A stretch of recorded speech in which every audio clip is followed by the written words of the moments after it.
So the question to ask yourself is, what is your process that you follow when systems aren't followed?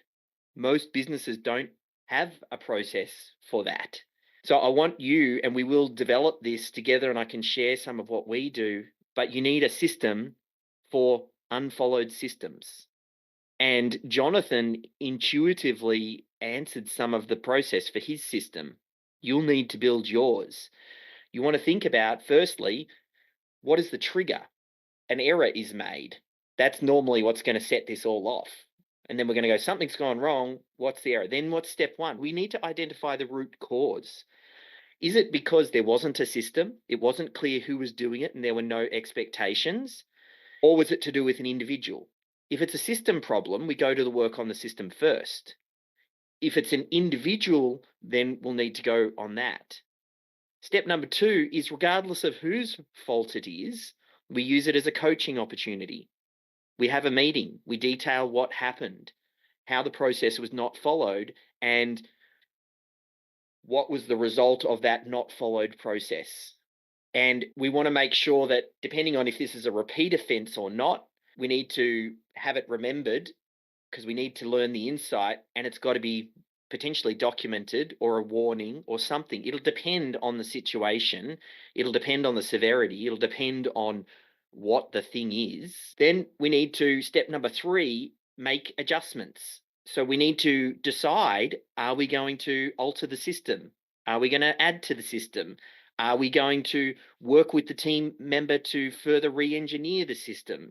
Once we understand why it wasn't followed, we want to continue to move our chess pieces to get them to support and be involved with the change. And so next time, if it happens, they have no excuse for, I didn't know, that wasn't clear to me.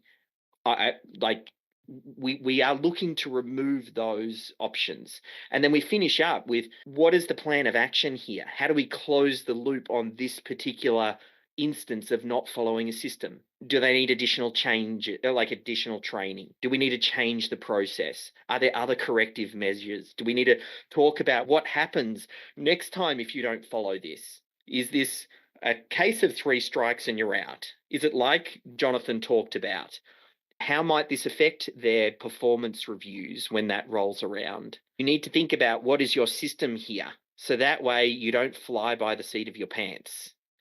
Then once you've got this system in place, the next question, actually, does anybody have a documented system for not following systems and what that looks like? If you consider every problem in your business as a systems problem, and then you want to go to work on the system, like that's a general systemology principle. If you have problems getting people to follow systems, let's consider that a systems problem. And now you need to go to work on that system. So then the next question is, who's responsible for this? Who keeps the team member accountable? The first thing I'm going to say is, it's not the systems champion's job.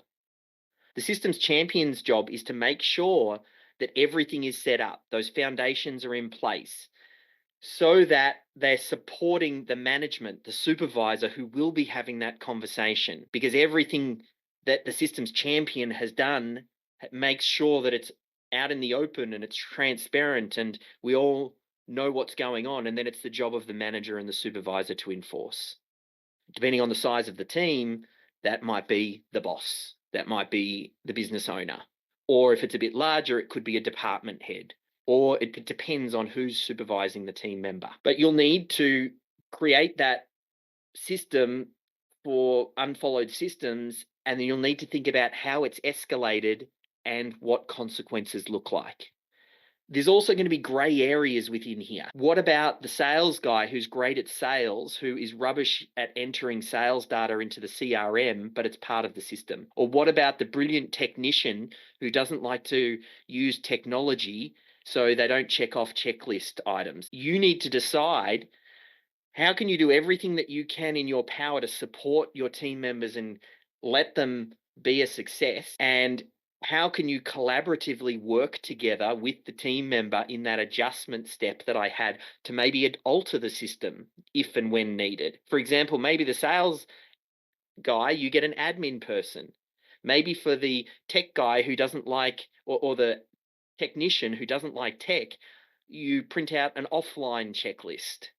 Like, you need to decide how accommodating you're going to be. And then, generally speaking, it needs to be one rule for everybody. Don't create systems with exceptions. Everybody does it this way except for Bob. Bob doesn't enter in the CRM because he's a great salesperson, and we know that he doesn't do that sort of thing, and we don't want to lose Bob. Like, work with Bob to get as close to whatever your standard is, and then you have a standard, and then you hold everybody to that standard. Give them the chance to succeed.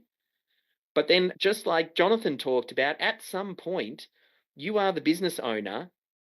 They are there and paid to do a job. Your responsibility is to the business, not to the individual. Because if the business isn't working, if the business isn't making money, everybody loses a job. So this is not about an individual. This is about the business. And there will be times when you will need to make tough calls. If you have a documented process, if you've communicated it clearly, if you have sat down and gone through that process, you are just following process. Blame the system. This is not your fault, and you're not firing them individually. This is, we've gone through all of this, we've escalated, we've got to this point, you haven't got back on board. This is our way of doing things. I have consequences, and now, to show that I'm someone of integrity to the team, I have to now follow the system that we all agreed to. Who is going to make those tough calls when it needs to be made? And Michael Gerber's bit of advice stuck with me. He said, he said it once, and it was an off-the-cuff comment, and it just stuck in my head. Don't let the business owners off the hook. If you're going to create a standard, if you're going to create a system, if you're going to tell everybody this is how we do things, you're now going to have to stick to that, and that'll be tough. So just be aware that at some point might happen, but I'm a big softie like many of you. That can be challenging. We need to lean in on the systems, and then we need to get the right team members and supervisors who can help us get this on track. As I said, this is all, a lot of what I'm talking about now is less of an issue when you're recruiting new team members. It's the management piece, particularly at the start, is the most challenging. Once you get over that hump, it gets easier. Just a heads up, that clip was taken from a session in our Systems Champion Certification Program, which is the world's first and only program for systems champions to help you build a systems culture and develop an AI-first approach and roll it out inside your organization. To find out more, head over to systemology.com/systems champ, and I'll see you in there.